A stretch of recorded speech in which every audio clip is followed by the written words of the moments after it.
Xem các bạn Đoạn này. đường giao nhau này rất nguy hiểm các bạn ạ. Cần Cần phải có hành đây lang. này. Cùng nhau lên lên nào. Đấy, wow. Đội xe công trình này các bạn ơi. Wow, rất là nhiều xe nhá. Sản xuất sẽ là người đi tiên phong đầu tiên.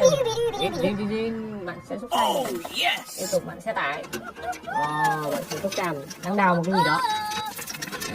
Múc cát ở đây. Các bạn sẽ làm một cái trụ. Đó, thì việc đầu tiên chúng ta phải đào một cái hố. Đổ bê tông các bạn ạ. Đấy, mình nhìn thấy trụ bê tông rồi. Wow, múc cát ở đây.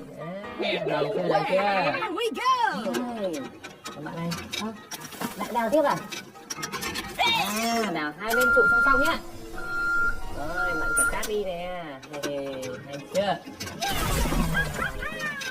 Xúc tiếp nào, xúc tiếp nào. Ui.